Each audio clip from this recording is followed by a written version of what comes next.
मैं अच्छी कुश्ती लड़ चुका हूं। आमीन। मैं अच्छी, आप जानते हैं कुश्ती एक ऐसा स्पोर्ट, एक ऐसा खेल है जिसमें आपकी बॉडी की हर एक मसल यूज होती है। केवल एक ऐसा खेल है जिसमें आप आधे हृदय से, कोई कुश्ती आधे हृदय से नहीं कर सकता। आप बैटिंग आधे हृदय से कर सकते हो, आप बैडमिंटन आधे हृदय से खेल सकते हो, आप शूटिंग आधे हृदय कर सकते हो, आप कुश्ती आधे हृदय से नहीं कर सकते। आपको पटक देगा दूसरा बंदा। अगर कुश्ती करनी है, you are either fully in or fully out, या तो पूरे हो अंदर या तो बाहर हो, डिस्क्वालीफाई हो जाओगे। और पौलुस कह रहा है मैंने क्या की है, मैंने एक अच्छी कुश्ती लड़ी है। आमीन। मैंने अच्छी कुश्ती लड़ चुका हूं, मैंने अपनी दौड़ पूरी कर ली है। मेरी ये प्रार्थना है अपने लिए, अपने परिवार के लिए और अपने इस पूरे आत्मिक परिवार के लिए कि हर कोई व्यक्ति यहाँ पर ये कह सके अंत में कि मैंने अपनी दौड़ पूरी कर ली है प्रभु यीशु मसीह के अनुग्रह से। आमीन। आगे देखो क्या लिखा है, मैंने विश्वास की रखवाली की है। आपको कब रखवाली की जरूरत पड़ती है किसी चीज की? जब कोई इसे चोरी करना चाहता है। इसीलिए जब लोग कैजुअल हो जाते हैं, क्या हो जाते हैं, जब वो इसीलिए मैं कहता हूं कितने ऐसे लोग हैं जो प्रभु में आए, पैशनेट थे, प्रभु से प्यार करते थे, वो कहीं भी चले जाएंगे मीटिंग के लिए। कुछ समय बाद क्या होता है, जब वो विश्वास की रखवाली नहीं करते अपने, और शैतान वचन को चुरा लेता है, विश्वास को चुरा लेता है, तो अब रीति रिवाज में रह जाते हैं और यीशु मसीह के प्रेमी से ईसाई बन जाते हैं। अब फिर 3 ECG इंजेक्शन के लिए आते हैं, ईस्टर, क्रिसमस, गुड फ्राइडे। क्यों ऐसा होता है कि क्रिसमस में 5 गुना भीड़ होती है चर्चेस में? क्या यीशु मसीह केवल 25 दिसंबर को होता है क्या अपनी कलीसिया में? अरे उसने कहा जहां 2 या 3 मेरे नाम से इकट्ठा होते हैं मैं वहां पर मौजूद होता हूं।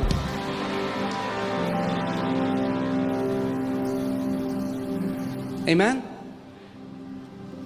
अपने हाथों को उठाओ, एक प्रार्थना करो, बोलो प्रभु मुझे अनुग्रह दे कि मैं अपनी दौड़ को पूरी कर सकूं। सच्चे मन से उससे बोलो, प्रभु मैं और मेरा परिवार प्रभु अपनी दौड़ को पूरी कर सके। हालेलुया। आमीन। और मैं आपको बता रहा हूं, मुश्किल होगा मगर आप बिना सहायक के नहीं हो। मुश्किल होगा मगर आप बिना अनुग्रह के नहीं हो। अगर पौलुस ने अनुग्रह के द्वारा किया तो आप और मैं भी अनुग्रह के द्वारा अपनी रेस को, अपनी दौड़ को पूरा कर सकते हैं। आमीन। हालेलुया। आज मैं चाहता हूं कि जब आप घर जाओ इस वचन को सुनना दोबारा और खुद डिसाइड करना। अब कई लोग हैं उनका लक्ष्य उनकी नौकरी था। आप जानते हैं कितने ऐसे लोग हैं जब रिटायर हो जाते हैं तो जल्दी मर जाते हैं, क्योंकि उनके जीने के लिए कोई मकसद नहीं बचता। आपका जो लक्ष्य है वो आपको जिंदा रखता है, थ्राइविंग रखता है। कितने ऐसे लोग हैं जब नौकरी करते थे बहुत अच्छे थे, जैसे रिटायर होते हैं बिल्कुल ढल जाते हैं। क्यों? क्योंकि अब उन्हें लगता है अब मैं क्या करूं, मेरे जीवन में कोई काम ही नहीं रह गया। नहीं नहीं नहीं नहीं, आपका लक्ष्य आपकी नौकरी नहीं है। आपका लक्ष्य उस परमेश्वर की महिमा करना है जिसने आपको अपने लहू से धोया, अपनी आत्मा से आपको अलग किया, आपको बेटा और बेटी होने का अधिकार दिया है। चाहे आप 80 साल के हो। मूसा को परमेश्वर ने तब बुलाया जो 80 था। ये मत सोचो कि मैं तो बहुत बाद में प्रभु में आया, मेरा क्या होगा। आप अगर चाहो तो आप 5 साल में वो कर सकते हो जो कई मसीहों ने 30 साल में, 40 साल में नहीं किया। आमीन। मैं अच्छी कुश्ती लड़ चुका हूं। हालेलुया। मैंने अपनी दौड़ पूरी कर ली है, मैंने विश्वास की रखवाली करी है। मैं आप सबको बोल रहा हूं, अपने लिए बोल रहा हूं, आप सबको बोल रहा हूं। हमारे बच्चे हमें देख रहे हैं, हमें उनके लिए एक उदाहरण बनना है।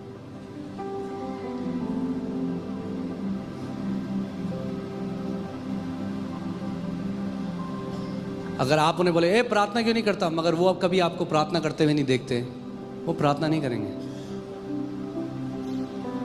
बिकॉज बच्चे वो नहीं करते जो उनसे कहा जाता है, वो करते हैं जो वो देखते हैं।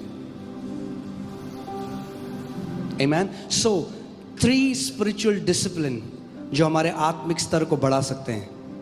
आमीन।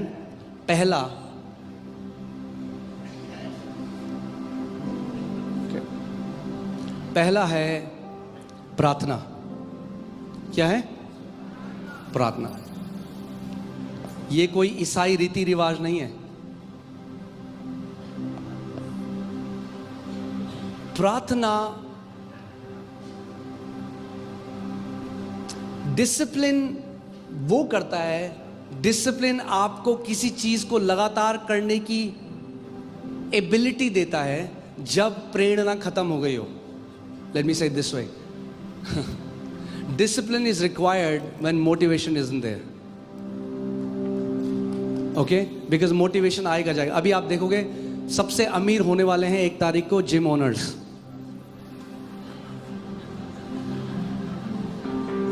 हाँ, क्योंकि भर भर के लोग जाएंगे और 6 महीने की 1 साल की फीस देंगे उनको, क्योंकि वो मोटिवेट हो जाते हैं। नया साल आने वाला है तो हमें कुछ करना है, तो मोटिवेट होके जाते हैं, पैसा भी देते हैं 6 महीने का, मगर क्योंकि डिसिप्लिन नहीं है कुछ टाइम में छोड़ देते हैं। सो डिसिप्लिन हमें हेल्प करता है, हमारी मदद करता है कंटिन्यू करने में किस चीज को, जब मोटिवेशन खत्म हो गया है। आमीन। सो पहली चीज क्या है? क्या है पहली चीज? प्रार्थना। यानी प्रार्थना हम केवल तब, कई लोग कहते हैं हमारा मन ही नहीं करता।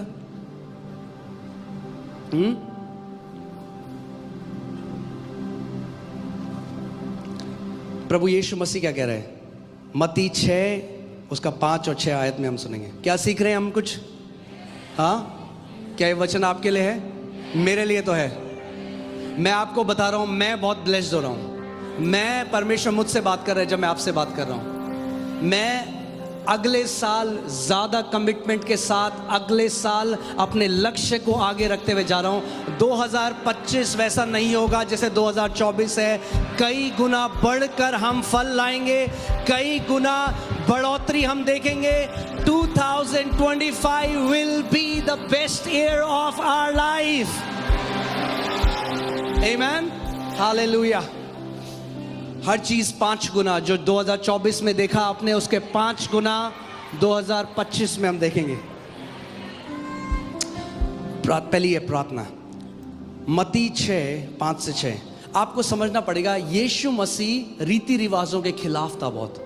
जब आप देखते हैं वो बार बार बोलता है कि मनुष्यों के बनाए हुए रीति रिवाज ने क्या किया है? परमेश्वर के वचन को निकम्मा कर दिया है। और जब हम देखते हैं, Jesus was a man of prayer. यीशु मसीह कौन था? एक प्रार्थना करने वाला व्यक्ति था, क्योंकि जब वो इस पृथ्वी में आया एक मनुष्य की तरह जिया। सो इसका मतलब प्रार्थना रीति रिवाज नहीं है, प्रार्थना एक लाइफस्टाइल है। क्या है? एक लाइफस्टाइल है। सो डिसिप्लिन क्या करता है मैं आपको बताता हूं। डिसिप्लिन जो आपको करना चाहिए उसको आपकी एक आदत बना देता है, और जब वो आदत बन जाती है तो उसमें बहुत कम एफर्ट लगता है। स्टार्टिंग में एफर्ट लगेगा, मगर जब वो लाइफस्टाइल आपकी बन जाएगी तो वो आपके जीवन का एक हिस्सा हो जाएगा। हाँ, सो प्रभु कह रहे हैं जब तू प्रार्थना करे, English Bible says when you pray, not if you pray, when you pray, when you pray, जब तू प्रार्थना करे। यानी प्रभु यीशु मसीह हमसे एक्सपेक्ट करता है कि हमारा जीवन एक प्रार्थना का जीवन होगा। हाँ, आप कोई डॉक्टर के पास जाता है, डॉक्टर कहता है अच्छा जब तुम खाना खाते हो उसके बाद, क्योंकि उसे पता है ये लोग खाना खाते हैं। Doctor doesn't say if you eat food, he says when you eat. तो प्रभु कह रहा है व्हेन यू प्रे, जब तुम प्रार्थना करते हो तो कपटियों के समान ना हो, क्योंकि लोगों को दिखाने के लिए आराधनालयों में और सड़कों के मोड़ों पर खड़े होकर प्रार्थना करना उनको अच्छा लगता है। जो कपटी हैं, जो हिपोक्रिट्स हैं, वो प्रार्थना करने का उनका मोटिवेशन क्या है, उनकी प्रेरणा क्या है? कि वो लोगों को दिखाएं देखो मैं कितना आत्मिक हूं। सो सब लोगों के सामने प्रार्थना करना चाहते हैं। यीशु मसीह अपने लोगों के लिए कह रहा है तुम कपटियों की तरह मत होना। तुम्हारी प्रार्थना करने का जो उद्देश्य है वो किसी को दिखाना ना हो।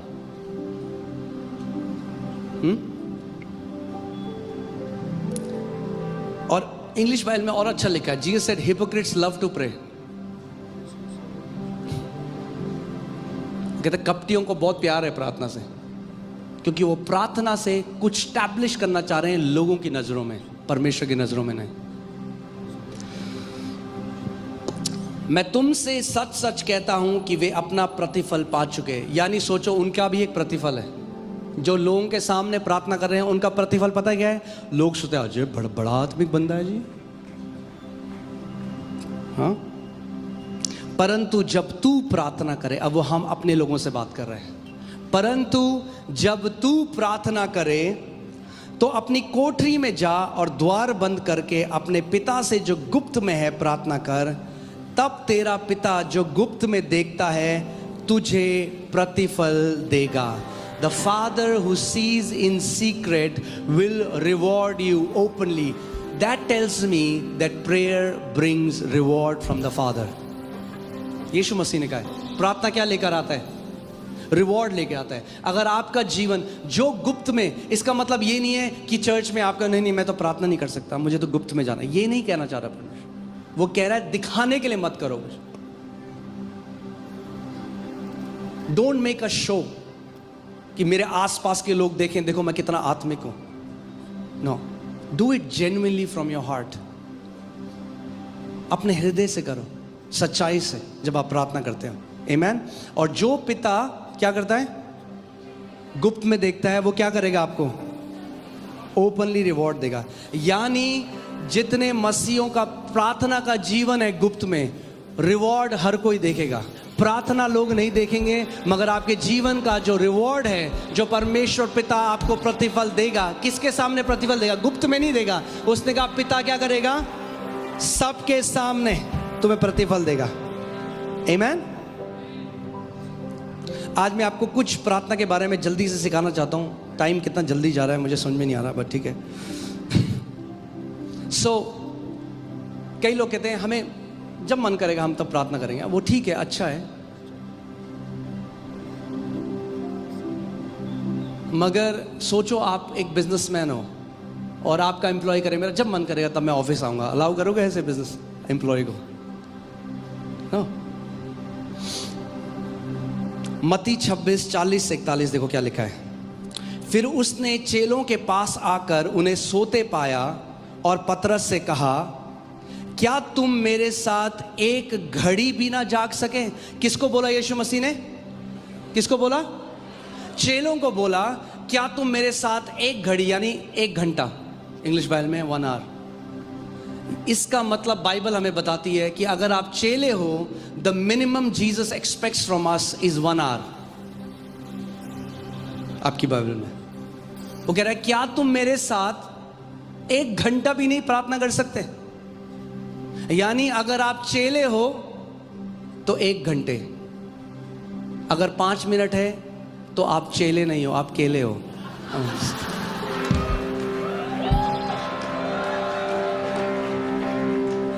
आमीन। तो जब आप एक डिसिप्लिन रखोगे, आप अपने दिन उठोगे, आप कहोगे ओके 1 घंटा मुझे प्रार्थना में देना है, आप पवित्र आत्मा से अनुग्रह मांगोगे। आपको पता भी नहीं चलेगा कैसे वो आत्मा आपके द्वारा आहें भर भर के प्रार्थना करेगा। आप हमेशा याद रखना, आपका शरीर आपके डिजायर की तरफ मूव करता है। हाँ, जो लोग सिगरेट पीते हैं, वो दुकान बंद है पनवाड़ी की तो 30 किलोमीटर दूर चले जाएंगे, और वही लोग संडे को बोले अरे चर्च बहुत दूर है। जब आप डिजायर, जब आप पढ़ोगे इस बात को, आप बोलोगे प्रभु मैं चेला हूं, मैं एक डिसिप्लिन रखना चाहता हूं परमेश्वर, मैं एक लक्ष्य रखता हूं अपने आगे परमेश्वर, मैं मिनिमम 1 घंटे प्रार्थना करना चाहता हूं। 1 घंटे, क्योंकि आपने पतरस से कहा क्या तुम 1 घंटे भी नहीं जाग सके मेरे साथ? प्रभु मैं आपसे अनुग्रह मांग रहा हूं, आप मुझे अनुग्रह दोगे।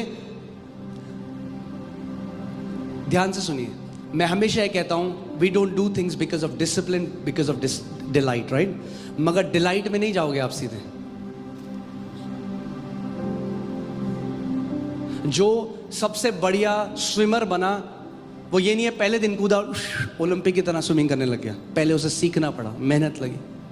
जितना ज़्यादा वो करता गया उसे और अच्छा लगता गया। ऐसे ही प्रार्थना भी है, जितना ज़्यादा करते रहोगे उतने निपुण बनते रहोगे, उतनी आत्मा से भरते रहोगे, उतना आपको पता नहीं चलेगा।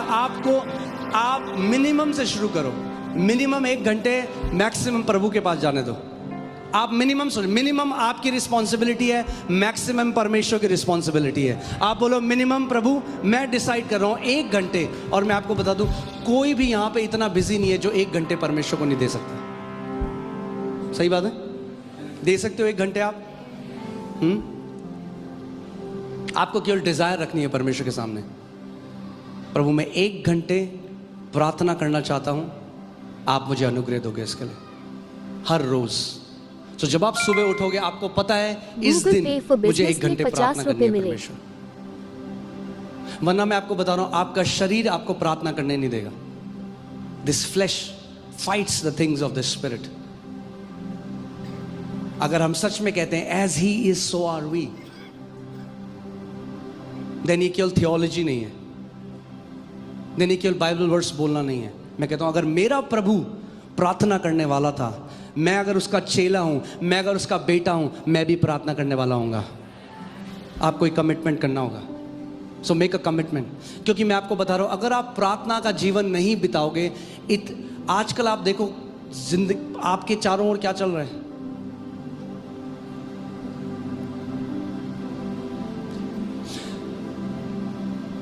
केन को परमेश्वर ने बोल दिया था कि पाप दरवाजे में तेरा इंतजार कर रहे हैं, मगर तुझे उसके ऊपर प्रभुता करनी है। वो प्रभुता नहीं कर पाया, उसको अपने भाई को मार दिया।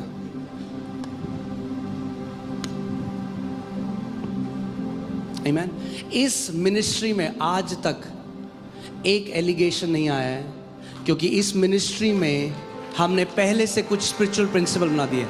कोई भी मेल व्यक्ति किसी फीमेल को काउंसलिंग नहीं देता है, ये एक प्रोटोकॉल बनाया गया है।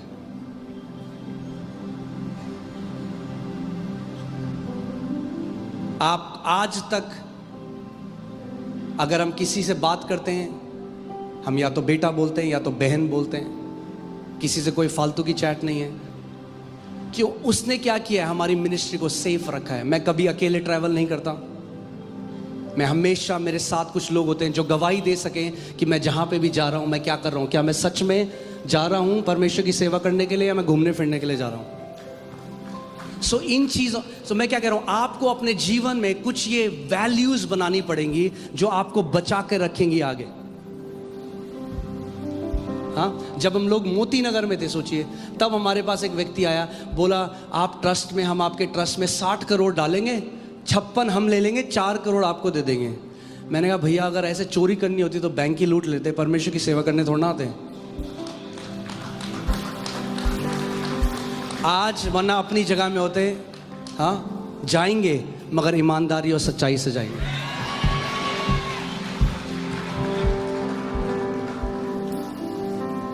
वैल्यू, एक वैल्यू बना दी। इस कलीसिया में हम लोग फॉरेन सपोर्ट से नहीं बनाएंगे। आपको मैं बता नहीं सकता कितनी ऐसी बड़ी मिनिस्ट्रीज हैं जिन्होंने हमें बोला हमने आपका देखा है। वो कह रहे हमारे पास $10 मिलियन पड़ा हुआ है जो हमें देना है, साल का बजट है। वो पास्टर आए मेरे पास, हमें देना है किसी ना किसी चर्च में, और हम जानते हैं कि आपके चर्च में परमेश्वर क्या कर रहा है, तो आपकी कलीसिया से ज़्यादा अच्छी जगह नहीं है। मैंने कहा बहुत आपका धन्यवाद हो, मगर मैं नहीं ले सकता, क्योंकि जो गवाही इस कलीसिया में परमेश्वर खड़ी कर रहा है वो $10 मिलियन से भी ज़्यादा कीमती है।